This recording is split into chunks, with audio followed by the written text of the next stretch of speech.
Hello, I hope everyone's having a good time. This is a great event. We have to thank Rachel Pearson. She's around here someplace. Rachel is the founder of all of this, and she's just terrific. I remember talking to her in 2018, and she had this dream, this vision, that she wanted to start an initiative to empower women. And now, how many years later, she has shown determination, guts, grit, persistence, and here we are. And I get a chance to meet all of you. So thank you, Rachel. A collective big thank you to Rachel.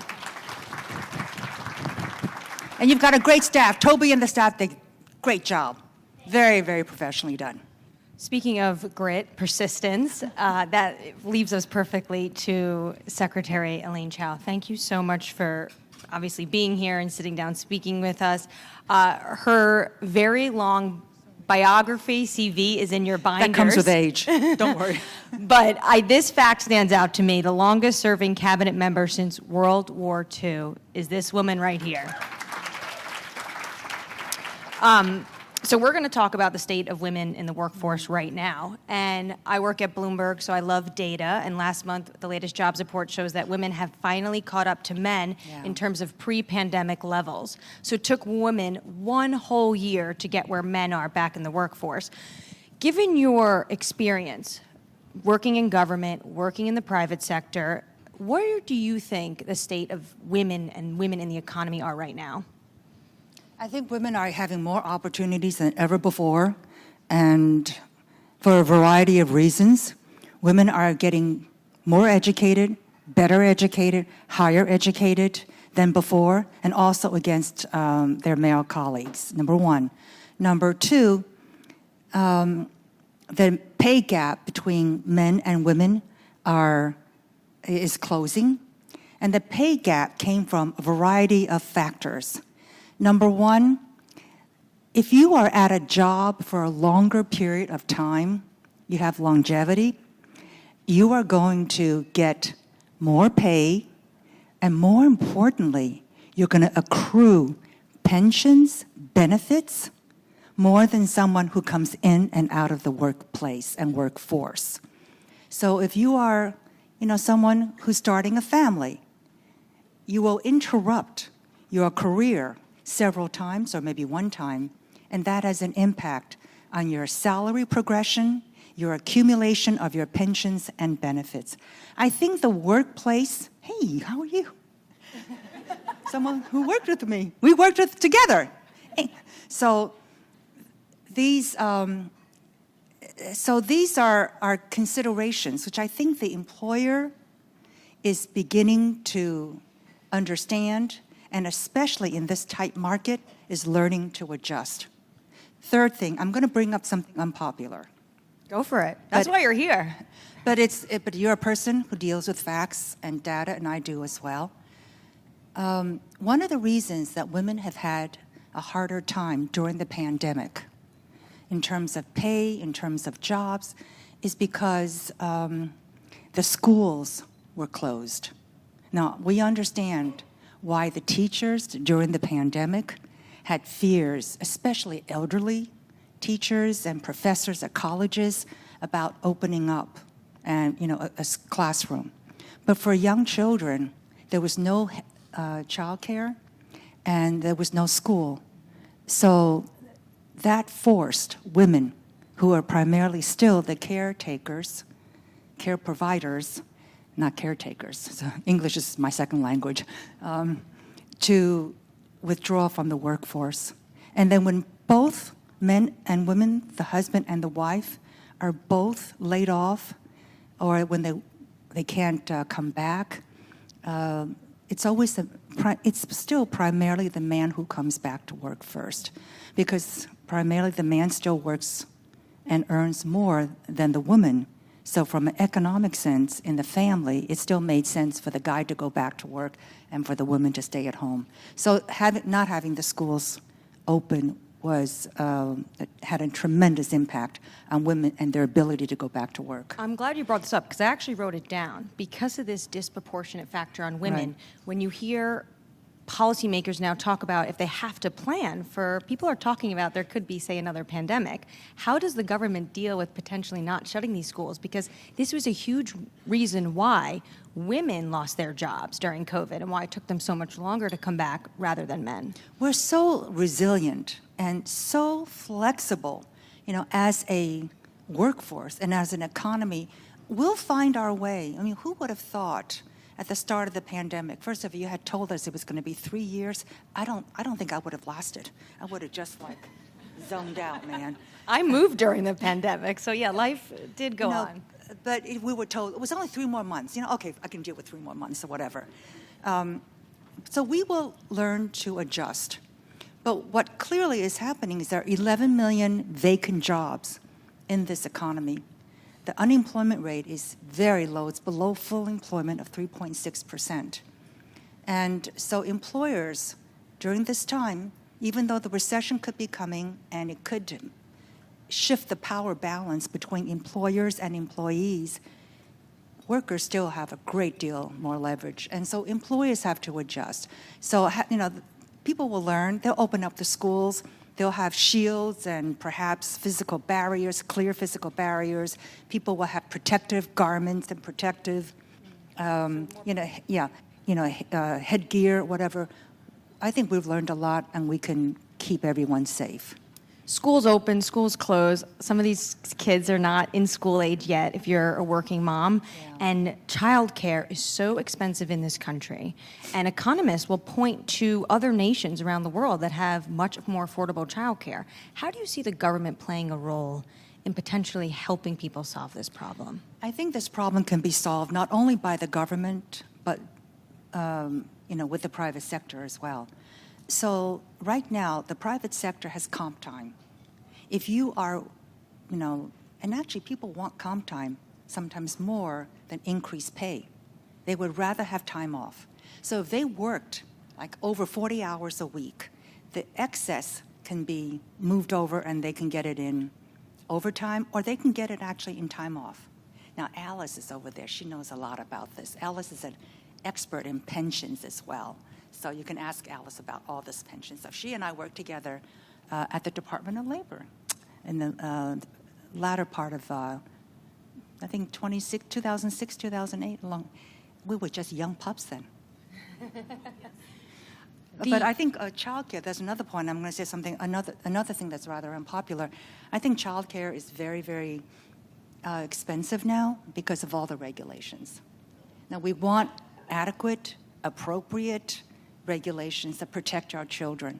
But sometimes these licensing fees and these requirements for incredibly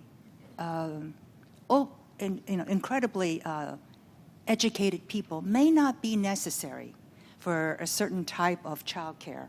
So by having these sometimes overly demanding or cumbersome regulations, they actually decrease the supply of childcare and increase the price of childcare to an increasing number of women who are trying to get back into the workforce. Do you think post-COVID there's been more communication between the government and the private sector about how they could solve this problem? Because this seems to be what a lot of women were talking about. I hope so. But, I've worked in 2 departments where the average tenure is 23 years. And some of them still have defined benefit plans. Do you know what defined benefit plans are? Yes, you should clap, because that is the best pension plan, and it is telling that only one person in this audience has it. So 2, 3, okay, a minority. Can I say a minority? 5. Most of us are on 401k, and they're called defined contribution plans. And we don't have the pensions. How did we get on that one? But well, this is great. I feel like I'm getting an education. You mentioned you ran 2 departments. I want to talk about transportation that's as why. well. Okay, yeah. So it's the average tenure is 23 years, and they're very dedicated, wonderful people, and I admire them, and I have such admiration for them. But it's hard for these people who've been in the government to really understand what the private sector is trying to do. It takes 3 to 4 years for them to clear a regulation that would allow more innovative, more a variety of more offerings, for example. Now, after the financial crisis, that's good, but still, it's a little too slow to catch up and keep up with private sector innovation. I want to talk a little about transportation and also broadband. We have a bipartisan Heart Infrastructure Act, which brought a lot of broadband to rural communities, and also some women actually, it's a struggle for them to get to work. I mean, we live in cities, right? It's much different. You live in a rural area if you don't have access to Wi-Fi and if you don't have access to transportation. So given your unique perspective as a labor secretary and transportation secretary, how important do you think this kind of infrastructure work is? It's very, very important. You just heard from Gail Manchin she is a leader in her own right. She and I both come from rural states. I'm a proud Kentuckian. She's a proud West Virginian. But first, you're a Long Island girl. Yeah, that's a fact I never mention anymore. I'm from Long Island, so. Broadband gives access to the world to people who otherwise would not have the ability to do so. So $65 billion was put into the infrastructure bill, and in the Department of Transportation alone, about $60 billion is given for transit, which is in primarily the urban areas, but there's also light transit in the rural areas as well. So with transit, with broadband, which is increasingly being paid attention to, hopefully we are increasing access for men and women in rural areas who otherwise would not have the ability to do so. Another point I wanted to talk about was women on boards, because actually the pace is kind of plateauing right now if you look at the data, and you've served on a number of corporate boards. Why do you think that is? Why is it plateauing when all these companies say they want diversity, because they want diversity of thought and experience, which means you have to put women on boards? Yeah, I would not be discouraged about boards at all. In fact, I have seen a tremendous increase in women on corporate boards. I now very often see boards that have 5 women, 4 women. It is out of like either 8 or 9, or which is better, but sometimes 10, 11. So they're still a minority, but clearly making headway. But I would say, someone told me about a third of these board opportunities come because, you're in a leadership position, you're in the press, people read about you. So, but don't be a press hound. Have good press, okay? Not like bad press. And second of all, headhunters. Now remember, they don't work for you. They work for the company. And they have a data bank. So you want to get your name into that data bank. And then you go and just call up people who would know these headhunters and ask for a meeting, half an hour, be prepared, impress them. And then thirdly, it's through your own personal contacts, your friends, people that you meet, your networking in professional organizations. So all of that helps. But I would encourage, they're looking for women. I mean, I don't know why the plateau is occurring, but every board I'm on, first nominations, suggestions are always people of color and women. So they're desperately looking, and maybe this is not a very nice thing to hear, but maybe they just don't know, which is how to access different communities. And so we hope, but I think now corporations are hiring diversity experts. They're reaching out to universities and to associations and all other different kinds of clusters in an effort to expand their reach. I think all these boards are desperately looking for women. So how do you make yourself like a candidate? I think you have to be proactive. You have to be accomplished, but work your network and let people know about your interest. And that first one is always the hardest. But once you get that first one, then people say, oh yeah, she was on that corporate board. Then the magic black box kind of opens, because that's what it is, a black box.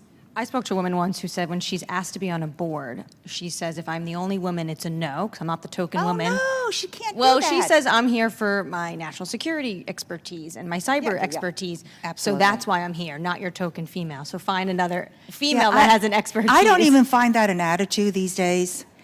Most boards that I know, they've got 3 or 4, at least 2. So I don't find that token attitude. That's over. Yeah, I really, over. that's very, very seldom. We only have a moment left, and I just want to close And I with... say that because I want to encourage you. You should not think that like the outside world is, sometimes it's unfair, and I've seen that, but so what? That's their problem. You know your worth, you know what you want, go after it. In a nice way.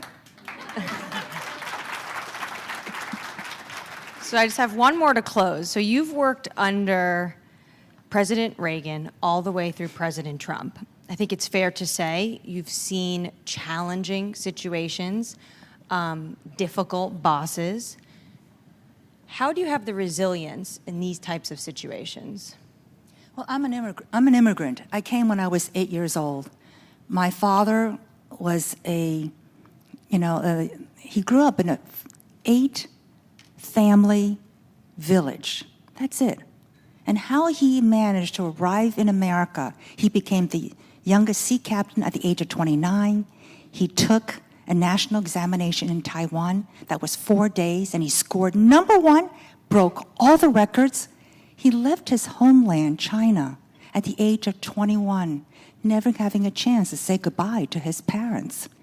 His father passed away in 1958, and he didn't see his mother again until Nixon opened up China in 1973, 24 years later. So, I think I learned a lot of resilience just from my parents. And one of their favorite sayings is when we start complaining, they say, "What are you complaining about? You're in America." And one of 6 daughters. And so one of 6 daughters. And so they had an incredible love for America and an unbelievable patriotism that all they wanted was a chance to survive. And that if given the chance, that's all. They didn't want an upper hand. They just wanted a fair chance. So with 6 girls, we were often kind of ridiculed when we were growing up. Some of our relatives and friends would say, to my parents, they're so smart. Too bad they're girls. And so we formed a little club amongst ourselves. We called ourselves Warrior Women. How many of you have seen the Disney movie Mulan? She's a woman warrior. Yeah. So we modeled ourselves after the women warriors, like Mulan, who went to battle in the place of her father, elderly father, and too young, a brother. She took their place and became a commanding general. So this is very deeply held. It's like a very well-known Chinese folklore. So we thought that we would, #1, make our parents proud, be worthy of their trust, and my parents believed in the empowerment of women. My father left, as I mentioned, China with nothing, no relatives, no friends, and he loved big families. And he and my mother always said to us, #1, what are you complaining about? You're in America. Okay. But secondly, you can do whatever you want if you work hard and if you believe in yourself. And so they empowered us, which is why I love to see what Rachel is doing here, because every single woman in our society should be told that they can do whatever they want to, regardless of their gender or, whatever. And I'm just really, really glad that there are events like this. Warrior Women. Thank you so much, Secretary Chao. Great.